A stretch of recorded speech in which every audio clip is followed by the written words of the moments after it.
રાજુભાઈ, આજે બે સવાલ ઉપર ચર્ચા કરવી છે. સૌથી પહેલા જે આમ આદમી પાર્ટી હસી ખુશીથી જે હમણાં ગયા કરસનદાસ ભાદરકા, તેમણે એવું કહ્યું છે કે આંસુઓના સોદાગર આવી રહ્યા છે. બીજો પ્રશ્ન એ છે કે પંજાબની અંદર જે પૂર આવ્યું, સત્તા તમારી પંજાબમાં છે, ગુજરાતમાં ઝુકાઈ નથી, તો ત્યાં વધારે ફોકસ કરવા કરતા ગુજરાત ઉપર કેમ ધ્યાન આપવામાં આવી રહ્યું છે? સૌથી પહેલા કરસનદાસ ભાદરકાથી વાત કરીએ. આપે બે પ્રશ્ન કર્યા, એમાં જે કરસનદાસ બાપુ ભાદરકાનો પ્રશ્ન છે, તો કરસનદાસ બાપુ ભાદરકા ખૂબ લાંબો સમય આમ આદમી પાર્ટીમાં લગભગ 4 વર્ષ જેટલું કામ કર્યું. ક્યાંક ને ક્યાંક આમ આદમી પાર્ટીમાંથી રાજીનામું આપ્યું એના આગલા દિવસની જે એમની સભા હતી, એમાં પણ એમને આમ આદમી પાર્ટી માટે જે પણ સારી બાબતો બોલી શકાય એ બોલ્યા છે. માન્ય કેજરીવાલજી માટે બોલ્યા છે, ગુજરાત પ્રદેશ નેતૃત્વ માટે પણ બોલ્યા છે. આમ આદમી પાર્ટીની યુવાનો માટેની ચિંતા હોય, ખેડૂતો માટેની ચિંતા હોય, મહિલાઓ માટેની ચિંતા, કે આમ આદમી પાર્ટીની આરોગ્ય અને શિક્ષણને લગતી વાત હોય, તો કરસનદાસ બાપુ ભાદરકાએ રાજીનામું આપ્યું એના આગલા દિવસની સભામાં આમ આદમી પાર્ટીના જોરશોરથી ખૂબ વખાણ કર્યા છે, જેવી રીતે પહેલા કરતા. માત્ર વખાણ નથી, રિયાલિટી પણ છે કે વિકસિત દેશના પ્રધાનમંત્રીઓને, પ્રમુખોને કે પ્રમુખોની પત્નીઓને ભારતની અંદર જ્યારે કોઈ શાળા જોવાનું મન થાય ત્યારે દિલ્હીની અંદર આમ આદમી પાર્ટીએ બનાવેલી શાળા જોવા માટે આવતા.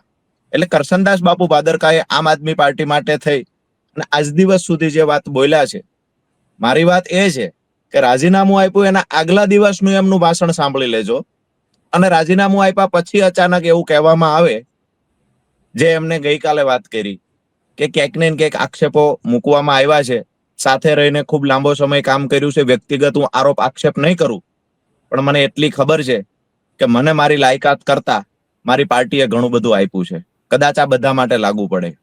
એટલે ક્યારેય કોઈ પાર્ટીમાં છીએ તો એ પાર્ટીમાં હતા ત્યાં સુધી ખૂબ સારી વાત છે, અને ક્યારેક આજે મને માન પ્રતિષ્ઠા, ક્યારેક મને એવું લાગે છે કે મારું માન સન્માન નથી જળવાયું, તો બની શકે આવું મને લાગે છે, પણ એવું ન માની લેવું જોઈએ ક્યારેય આપણું માન સન્માન નહીં જળવાય. વાત એ છે કે વ્યક્તિગત આરોપ મૂકવાની જગ્યાએ ક્યાંક ને ક્યાંક જે પાર્ટીના ગુણગાન આપણે અત્યાર સુધી ગાયા છે, એ જ પાર્ટી વિશે આપણે બેફામ ખરાબ બોલશું તો ક્યાંક મને એવું લાગે છે કે માણસાઈને પણ આ શોભતું નથી. એક માણસ તરીકે મને, કરશન બાપુ ભાદરકાને, અન્ય કોઈ વ્યક્તિને આવું શોભતું નથી. જ્યારે તમે એની સાથે હતા ત્યારે ખૂબ સારી વાતો હતી, જ્યારે એનાથી અલગ થયા એટલે ગાળો ભાંડવાની. મારી દ્રષ્ટિએ ગુજરાતની જનતા જુએ છે, અને હું પણ એવું માનું છું કરશન બાપુ ભાદરકાને ભગવાન સદબુદ્ધિ આપે, સારી બુદ્ધિ આપે. કમસે કમ તમારે નથી બનતું, ઘણા મા દીકરાઓથી અલગ થઈ જતા હોય દીકરા પોતાની માંથી, તો એવું નથી બનતું કે માને બેફામ ગાળો ભાંડશે.